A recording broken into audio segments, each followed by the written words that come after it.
அனைவருக்கும் வணக்கம். நான் பிரபாகர் ஜோதிடர். ஓம் சிவாய நமக. சிவசக்தி திருச்சிற்றம்பலம். இப்போ நான் என்ன சொல்ல போகிறேன்னா, இந்த செவ்வாய் தரும் திருமண தோஷத்தை பற்றி தான் சொல்ல போகிறேன். கற்றுக்கொண்டு பயன்பெறுங்க. லக்னத்துக்கு 2ஆம் இடம் குடும்பஸ்தானம், 4ஆம் இடம் சுகஸ்தானம், 8ஆம் இடம் ஆயுஸ்தானம், 12ஆம் இடம் சயனஸ்தானம். இந்த இடங்களில் செவ்வாய் இருப்பது தோஷத்தை ஏற்படுத்தும். 2ஆம் வீட்டில் இடம்பெற்ற செவ்வாய் குடும்ப வாழ்க்கையை அமைதி இல்லாமல் போராட்டங்களில் ஏற்படுத்திவிடும். திடீர் கருத்து வேறுபாடுகளை உண்டாக்கி தம்பதியிடையே பிரச்சனைகளை ஏற்படுத்தும். தகாத வார்த்தைகள் பேச வைத்து ஆறாத வடிவுகளை ஏற்படுத்திவிடும். நாளில் இருக்கும் செவ்வாய் 7ஆம் இடத்தை 4ஆம் பார்வையாக பார்ப்பதால் திருமணத்தை தாமதப்படுத்துவார்.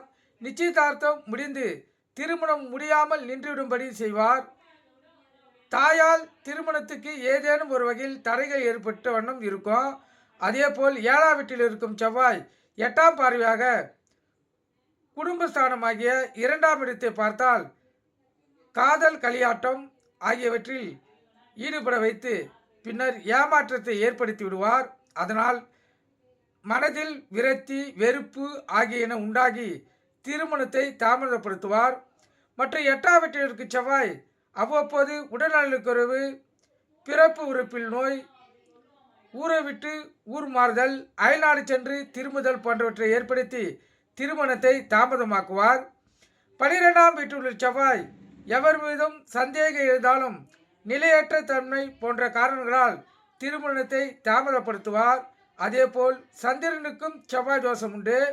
செவ்வாய் தோஷம் இருப்பவர்களுக்கு இயல்பாகவே உடலில் உஷ்ணநிலை அதிகரித்து காணப்படும்.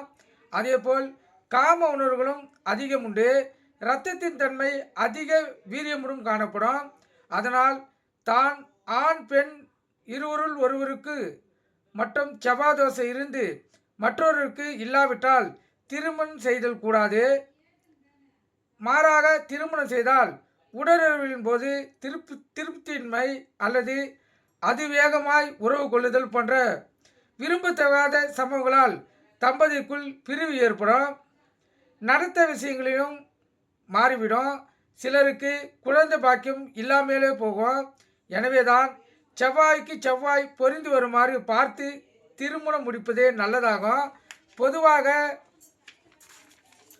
செவ்வாய் தோஷம் இருப்பவர்கள் திருமணத்துக்கு பிறகு தங்கள் சகோதரனை தன்னுடன் வைத்திருப்பது நல்லதல்ல. வைத்திருந்தால் சிறு சிறு பிரச்சனைகள், சலசலப்புகள், சந்தேகங்கள் வீணாய் ஏற்பட நேரிடும். செவ்வாய் சகோதரக்காரனாக வருவதால் இத்தகைய இடர்பாடுகள் தோன்றி மறையும். மேலும் செவ்வாய் பகவான் 7 அல்லது 8ஆம் இடத்தில் இடம்பெற்று வக்கிரம் பெற்று காணப்பட்டால் அவரின் தசை நடந்து கொண்டிருக்கும் போது திருமண முயற்சியில் ஈடுபடாமல் இருப்பது நல்லது. அதையும் மீறி திருமணம் நடைபெற்றால் விபத்துகள் ஏற்பட்டு இருவருக்குள் ஒருவர் பிரியும் அவல நிலை ஏற்படும்.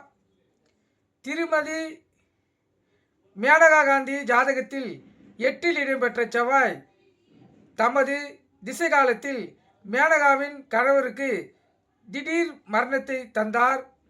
திரு சஞ்சய் காந்திக்கு செவ்வாய் தோஷம் இல்லை என்பது கவனிக்கத்தக்கதாகும். செவ்வாய் பகவான் புதன், சனி, குரு ஆகிய கிரகங்களுடன் சேர்ந்து காணப்பட்டால் அவர்களுக்கு செவ்வாய் தோஷம் ஏற்படுவதில்லை. அதேபோல் செவ்வாய் தனது மேசம் விருச்சிக வீடுகளில் இடம்பெற்றாலும் சூரியன் வீடான சிம்மத்தில் இடம்பெற்றாலும் சுபத்தனை பெற்று செவ்வாய் தோஷம் விலகிடும். மகரத்தில், கடகத்தில், மீனத்தில் இடம்பெறும் செவ்வாய் தோஷத்தை ஏற்படுத்தி தருவதில்லை என்பது குறிப்பிடத்தக்கது. கருத்தில் கொள்ளுங்க. நீங்கள் கருத்தில் கொண்டு பயன்பெறுங்க. நன்றி, வணக்கம். வாழ்க வளமுடன்.